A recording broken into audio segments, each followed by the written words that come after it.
Su Biblia y vayamos al libro de Romanos capítulo número 5.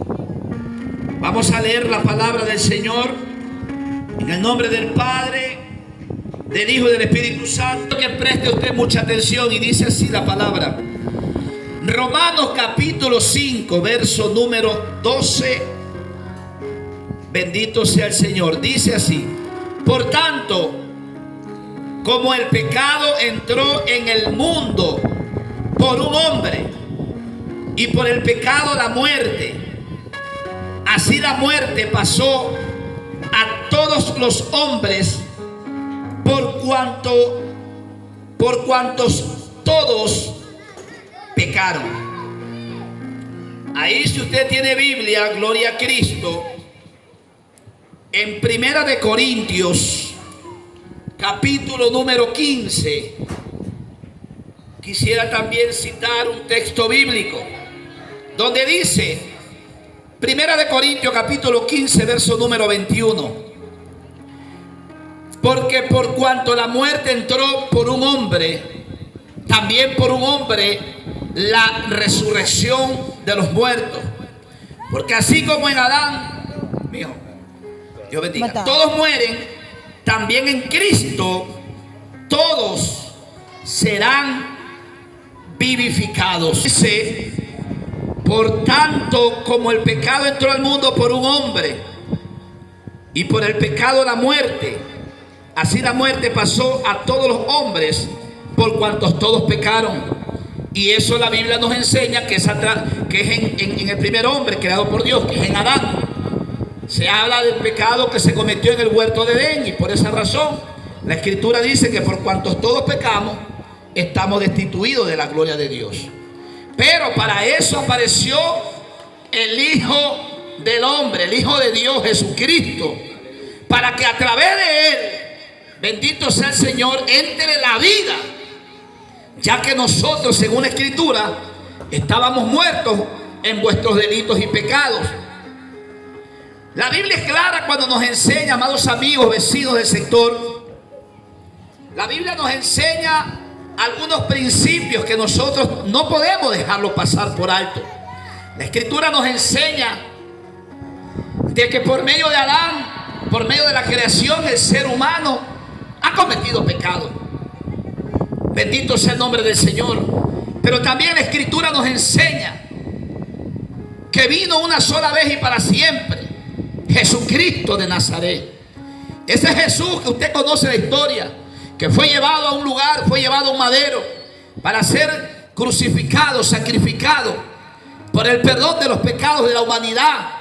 Es ese Jesús quien vino a este mundo para redimirlo a usted y a mí del pecado que nos asedía antes. Dios me la bendiga. Sin embargo, la Escritura nos enseña algunos pasajes bíblicos. Romanos capítulo 6 verso número 23 dice: porque la paga del pecado es muerte, mas la dádiva de Dios es vida eterna en Cristo Jesús. Cuando la Biblia habla de muerte, el día de ayer, antes de ayer, un joven me preguntaba y me decía: hermano, ¿cómo es eso que la Biblia habla que la paga del pecado es la muerte, si yo aún estoy con vida? Y yo, pues ya que me hizo la pregunta, quise darle la interpretación del texto que lo dice. La paga del pecado es la muerte. Ahora bien, si usted sabe, el Dios del cielo nos creó del polvo de la tierra. Dice su palabra que Él sopló en nuestra nariz aliento de vida, y el hombre vino a ser un ser viviente. El ser humano está compuesto por tres cosas. Número uno, espíritu, alma y cuerpo. Por eso Primera de Tesalonicenses capítulo número 5 verso número 23, la Biblia habla que guardemos irreprensiblemente todo vuestro ser, espíritu, alma y cuerpo, sean guardados irreprensibles para la venida de nuestro Señor Jesucristo. ¿Qué me da a entender a mí ese texto? Que aún nosotros, diciendo que el cuerpo es nuestro, no es que podemos hacer lo que queramos con nuestro cuerpo. Porque la Biblia nos da una enseñanza y nos dice que nosotros tenemos que guardar nuestro cuerpo irreprensible, mi hermano, para la venida de Cristo. O sea, no podemos decir, mi cuerpo es mío y yo hago lo que quiera, porque la Biblia me enseña y le enseña a usted que el cuerpo es templo del Espíritu Santo. Cuando el joven me hace la pregunta, ¿cómo es eso que la paga del pecado es muerte y yo estoy vivo? Yo le hice ver a él estas tres cosas. Efesios 2 dice que nosotros antes estábamos muertos en vuestros delitos y pecados, pero Cristo vino para darnos vida juntamente con Él. Entonces, el hombre puede estar vivo físicamente. Físicamente usted ve a las personas, pero su parte espiritual a través del pecado es la que marca y la que enseña que el hombre, aunque esté vivo físicamente, hay una muerte espiritual en su relación con Dios. No sé cuántos me pueden decir amén. Aleluya. Y es necesario, alabado sea el nombre del Señor, que usted y yo podamos entender ese principio bíblico de que el hombre está muerto en delitos y pecados, pero Jesús vino para darnos vida juntamente con Él. Entonces, lo que muere en el hombre, en el ser humano, a través del pecado que se comete, amén, lo primero que causa es la muerte espiritual. Y la Biblia dice en 2 de Pedro, en el capítulo 3, en la altura de su verso número 9, que el Señor no retarda su promesa, como según algunos lo tienen por tardanza, sino que Dios es paciente para con nosotros, no queriendo que ninguna persona perezca, sino que todos procedamos al arrepentimiento. Cuando hablamos de arrepentimiento, la Biblia nos enseña que la palabra arrepentimiento es cambiar, es ya no hacer lo que antes hacíamos. Un ejemplo: el que robaba, ya no robe; el que insultaba, ya no insulte;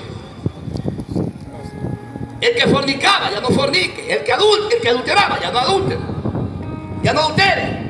Es un cambio, es una metanoia, es un giro que Dios quiere que el ser humano le dé a su vida. Porque como quiera, el pecado ya está hecho, el pecado ya se lo hizo.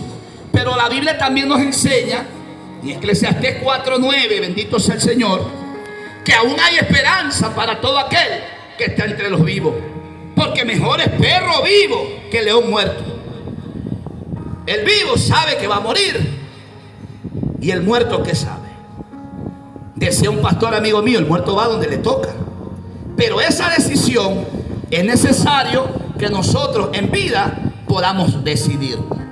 ¿Cuántos me pueden decir amén a mí en esta preciosa hora? Santo y poderoso es Cristo Jesús para siempre y por siempre. En el plan de redención de Cristo Jesús, Dios no quiere que su creación, que todo lo que Dios ha creado a usted, la Biblia dice que Él nos hizo a nosotros a imagen y semejanza de Dios, nos creó. Y su obra perfecta, que es la creación, que es el ser humano como tal, Dios no quiere que perezcamos, Él no quiere que nos perdamos. Él lo que quiere es salvar la humanidad de este mundo. Él no quiere que el ser humano perezca, su creación perfecta, su obra maestra, el ser humano.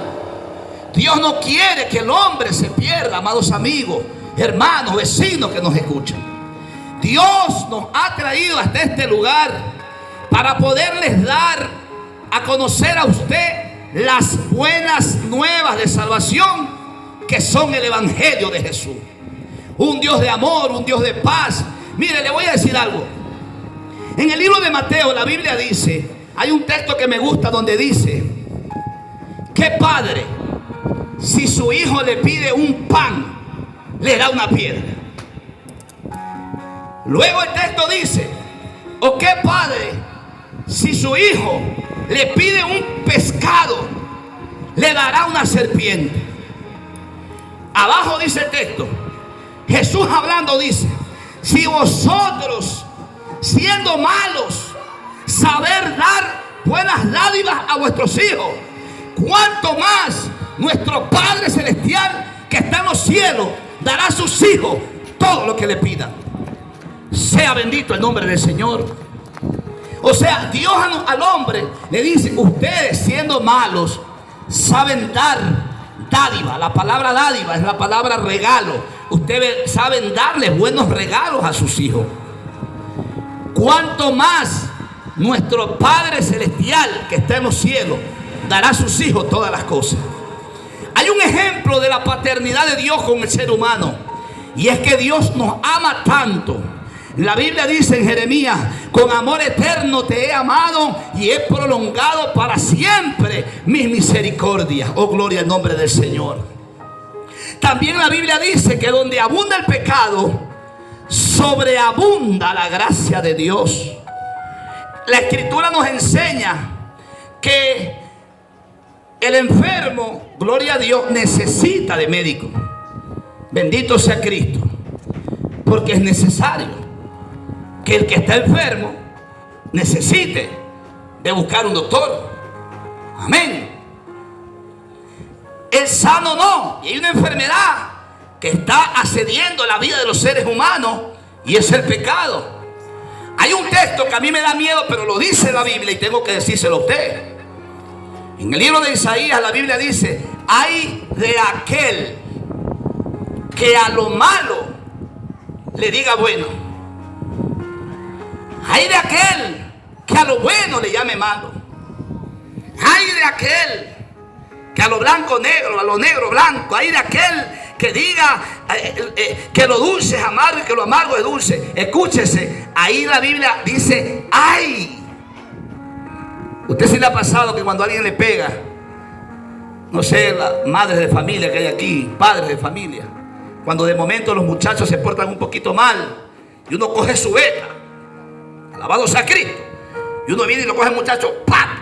Lo primero que el muchacho dice es ¡ay! El ay que dice la Biblia es un ay de dolor, donde nosotros como seres humanos tenemos que entender que el ay que dice ahí es un ay de dolor, es un ay de consecuencia. Ay de aquel que a lo malo le diga bueno y a lo bueno malo. Por ende, hay que decirle a Dios: Señor, enséñame a ver mejor la vida, enséñame a ver la vida desde una perspectiva diferente. Amén. Ilumíname con el mensaje, ayúdame con tu palabra, porque necesito ver mejor la vida. Yo le voy a decir algo. Hoy en día se están viviendo tiempos difíciles. Cristo ya está a la puerta. Escúchese, todo lo acontecido, todo lo que está escrito en este libro ya se cumplió, ministro. Señores, ya se cumplió, ya está cumplido. El ser humano hoy en día está viviendo tiempos extras, pero eso solamente yo lo puedo decir o traducirlo como misericordia. Gracias a las misericordias de Dios es que Dios todavía envía a sus hijos, a sus siervos, a poder predicar este mensaje de salvación con el propósito divino que tiene Dios. Y hay algunos ejemplos de salvación. Hay muchos ejemplos en la Biblia cuando Dios mandó un mensaje para que el hombre se aparte de sus malos caminos y se vuelva al camino de Dios. Hay un proverbio 14:12 o 12:14. Hay caminos que al hombre le parecen derechos. Ojo, hay caminos que al hombre le parecen derechos, pero su fin es camino de muerte. Ojo, hay algunos ejemplos bíblicos donde usted se va a dar cuenta que Dios, cuando quería salvar una generación en la antigüedad, Génesis 37 habla de cuando vino el diluvio a la tierra. Él mandó un pregonero de paja, un hombre, a Noé, a que predicara la palabra de Dios. Él decía que iba a haber un diluvio en un lugar donde jamás había llovido. El tipo decidió construir una arca y muchas personas no querían creer que iba a llover en aquel lugar. El tipo construyó el arca porque Dios le habló y le dijo: construye un arca y habla a las personas de aquí de que va a haber un diluvio que va a raer la tierra. donde no va a quedar ser viviente en la tierra. Y Noé empezó a hacer el arca, empezó a construir una arca. Se dice que algunos años duró construir esa arca. Y la gente de aquel entonces no hacía caso omiso a lo que Dios le había hablado al hombre de Dios. Sin embargo, usted conoce la historia que se construyó el arca. Entró Noé, sus hijos, su nuera, su esposa, bendito Dios, entraron al arca. En aquel tiempo, el medio de salvación para que la humanidad pueda ser salva del diluvio era el arca. Muchos la conocemos como el arca de Noé. Pero hoy en día, el medio de salvación para su vida y la mía tiene nombre y se llama Jesucristo. Y Él está aquí en esta tarde. ¿Cuántos me pueden decir a mí amén? Él está aquí en esta tarde. Gloria sea el nombre del Señor. Se llama Jesucristo de Nazaret. Vemos una escena donde la humanidad entera pereció por no obedecer la voz de Dios en aquel entonces. Vemos algunos ejemplos de cuando Dios envió, bendito sea el Señor, a personas a que se les predicase el mensaje de salvación a fin de que sean salvos por Él. Vemos también, alabado sea el nombre de Jesucristo, vemos en una ocasión cuando Dios le habla a un profeta y le dice: ve a Nínive y predica mi palabra, anuncia el reino, porque la gente se está perdiendo y no quiero que nadie se pierda. Otro prototipo de salvación. Usted y yo conocemos la historia que Jonás no quería ir a Nínive, compró pasaje para irse a Tarsis. Él no quería ir porque según lo que él sabía, la gente de Nínive era una gente muy perversa. Esa gente había hecho tantas cosas que de una manera u otra Jonás no quería ir a ese lugar. Él decidió comprar pasaje para irse a otro lado. Él decidió, bendito sea el Señor, comprar pasaje para irse a Tarsis. Mas sin embargo, en el momento que Dios fue a un lugar donde había violencia, donde esa gente vivía depravaciones, asesinatos, sicariatos, eso era una cosa terrible lo que se vivía en Nínive. Sin embargo, las misericordias de Dios le habló a un profeta llamado Jonás para que vaya y predicase ese lugar. La escritura dice que luego que la ballena, el pez, vomita a Jonás, Jonás va a ese lugar, pregona el evangelio y dice que todo Nínive fue salvo por el mensaje de salvación. Mire usted el contraste que se ve. En el tiempo de Noé no creyeron, Dios rayó la tierra. En los tiempos de Jonás fue a Nínive, predicó la palabra y la gente obedeció. Se dice que se hizo ayuno. El rey dijo: pueda que Jehová se apiade de nosotros. Amén. Bendito Dios. Ejemplos de salvaciones, escúchese bien. Acuérdense que la Biblia dice que Jesús fue llevado a un madero. En el madero, la Biblia dice que la maldición del hombre, Jesús se la lleva a la cruz. Hay dos personajes con él, dos ladrones, dos hombres que merecían estar ahí. Sin embargo, Jesús fue hasta la cruz. Bendito sea el Señor.